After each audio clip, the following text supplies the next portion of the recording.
Hello guys, welcome to Inside Edge, where I, your host, Ahmed Naim, will provide you with all the news, updates, and anything that happens in the world of cricket in the past week or so.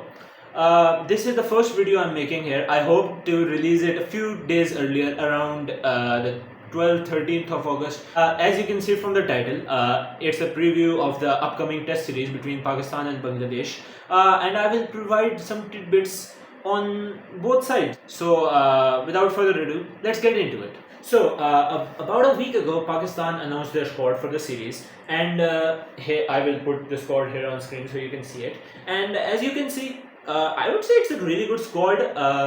They've selected the players who I believe really deserve to be in this team.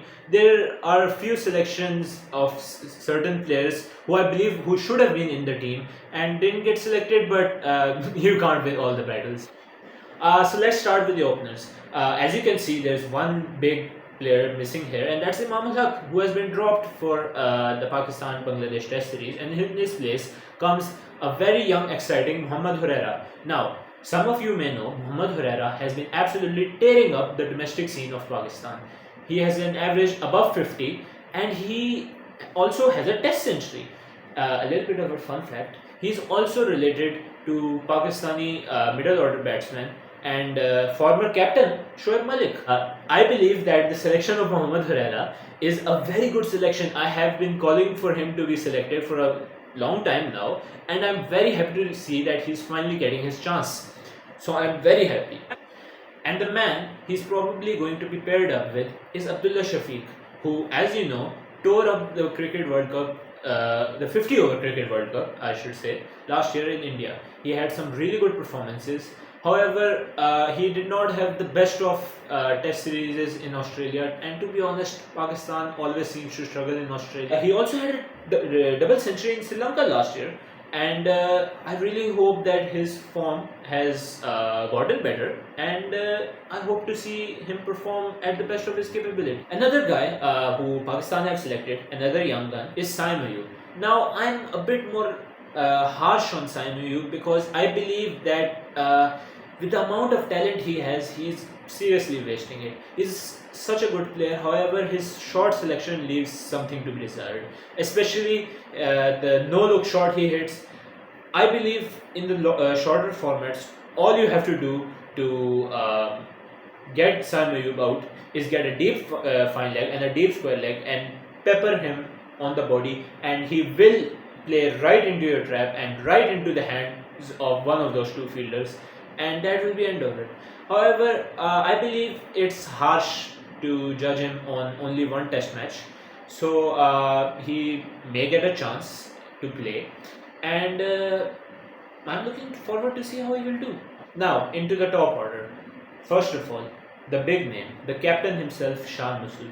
Now, I am a bit bullish on Shan Masood, but I like the guy. He's very smart, very charismatic, and a very talented yet very polarizing player, I would say. There are two groups in Pakistan. Either you love Shan Masood or you absolutely despise Shan Masood.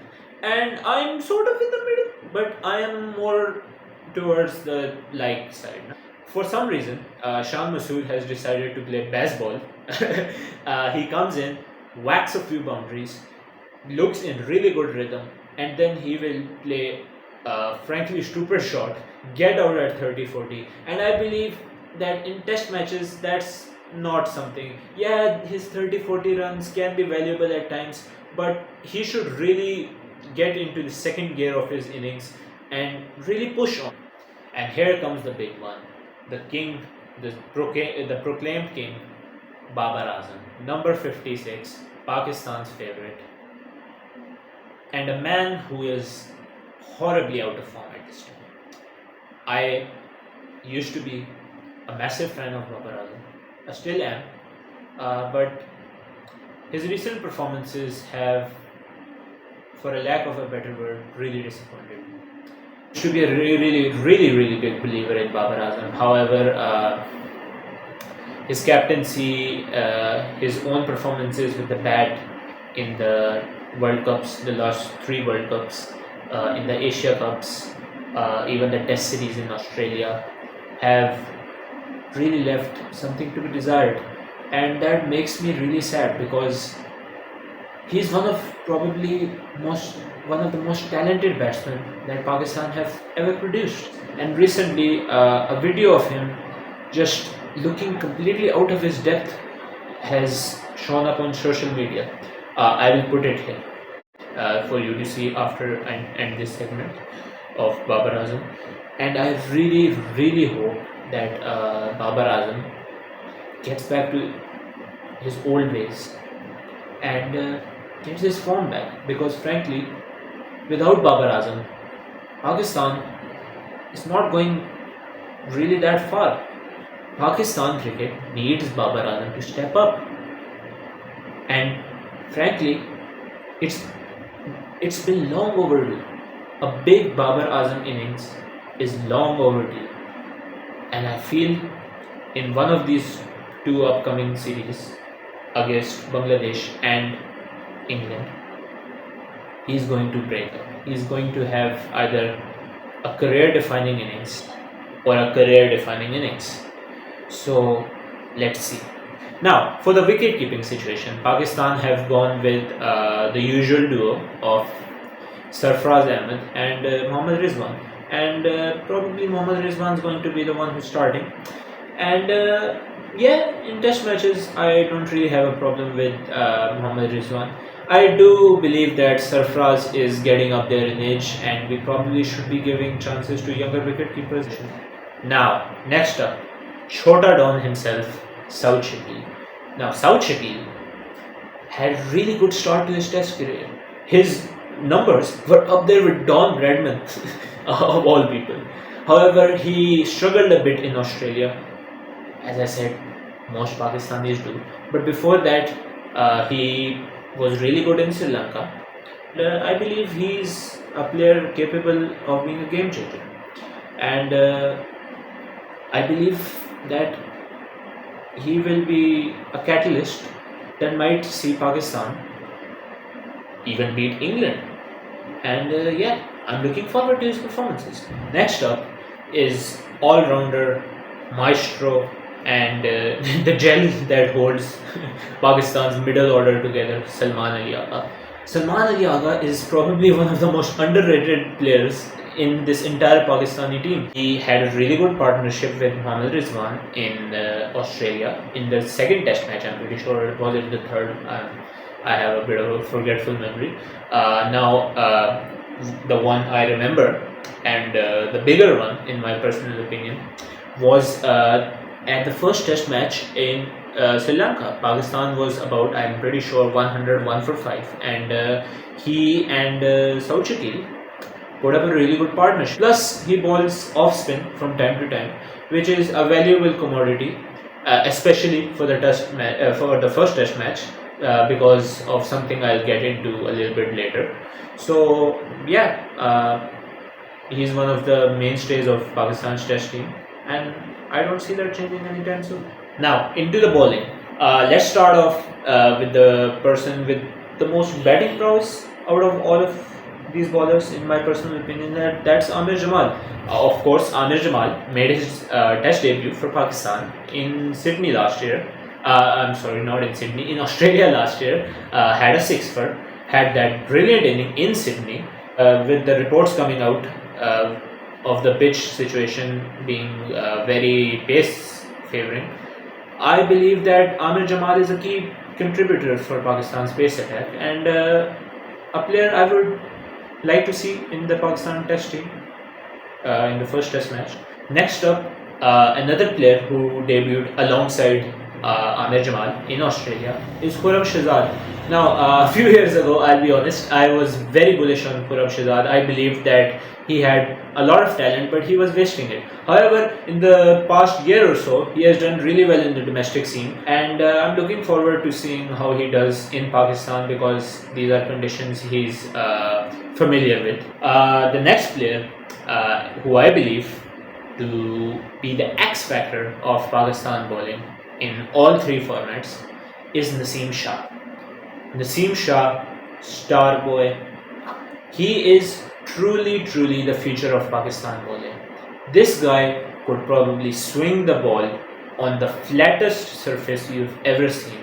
Ask Virat Kohli, ask anyone who has faced him, ask the England team who had to play Naseem Shah in the T20 World Cup final of 2022, and they'll all tell you that he's probably more at this point in time Pakistan's best bowler, because frankly Shaheen Shah Afridi has been on the decline, and I believe that he is going to be truly the guy who's going to carry Pakistan's bowling into the future. And I really hope that our management takes care of him, manages him properly, unlike Shaheen Shah Afridi, because there are some concerns about his shoulder. Next up, Shaheen Shah Afridi, who many people believe to be the X factor of Pakistan's bowling. I beg to differ, but he is a bowler who has done a lot for Pakistan. Injuries have really hampered his career. He does not have the same pace. His line length is not the same. His swing not the same either.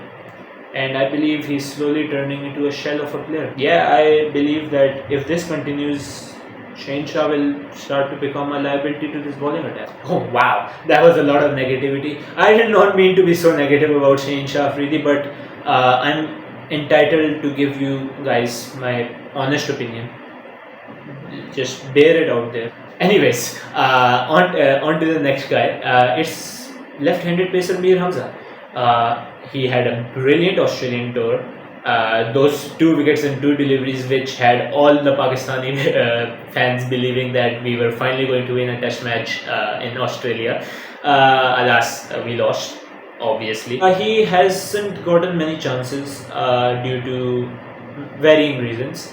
But the one main chance that he got in Australia, he showed up, and I believe he has cemented his place in the team. And with a good tour, a good Bangladesh test match series, and potentially a really good England test series, he could cement himself as a Pakistani test bowler for at least 3 to 4 years. Now, the next guy, returning pacer, is Muhammad Ali, or as he's called in Pakistan, Daisy. Muhammad Ali was selected for the Pakistan-England tour in 2022. He played the first test match.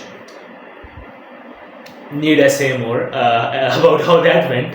However, he has shown his mental strength by rebounding from that frankly nightmarish experience, and he's back in the team, deservedly so. With the Amir Jamal injury scares, I believe that Muhammad Ali might get a second chance at representing Pakistan in Test cricket. Now, for the biggest news of the day, Pakistan's best spinner, their ace spinner, Abrar Ahmed, the mystery spinner, has been removed from the first Test match squad for what has been speculated to be a decision made by the management after seeing the pitch that the curators have decided to make.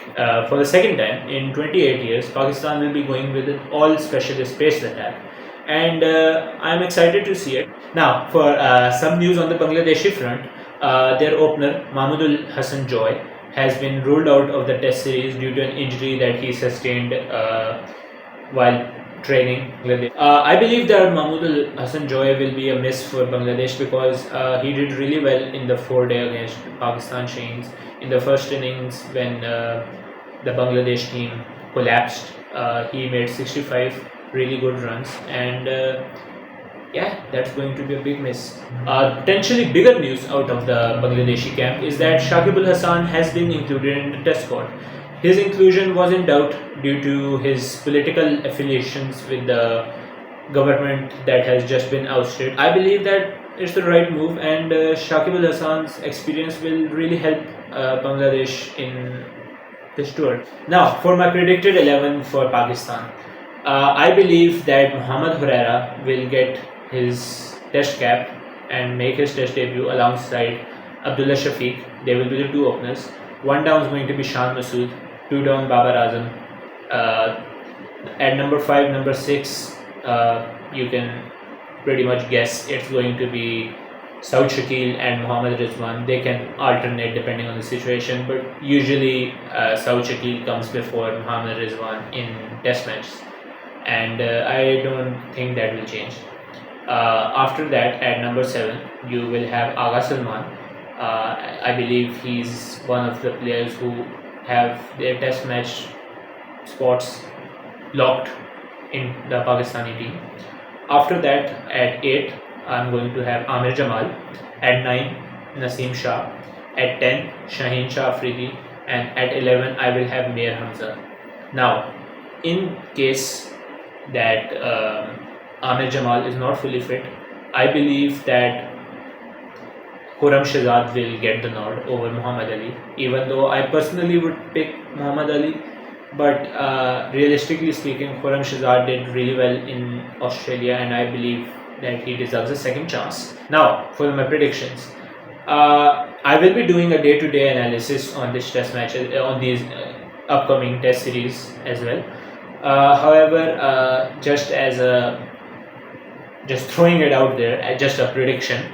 I believe that the first test match, which will be held in Rawalpindi Cricket Stadium, will end up in a Pakistan win.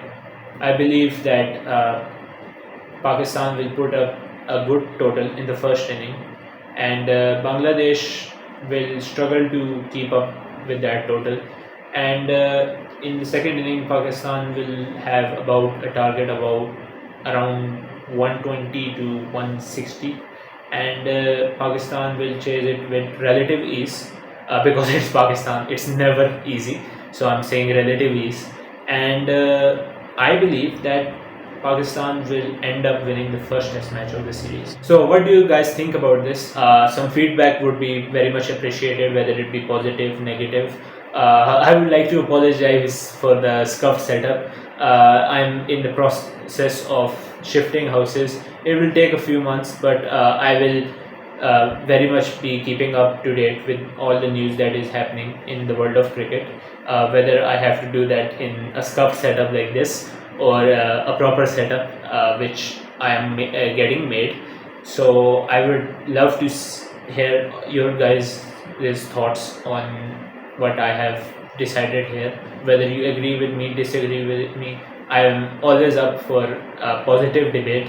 So leave a comment and like and subscribe, and I will see you in the next video.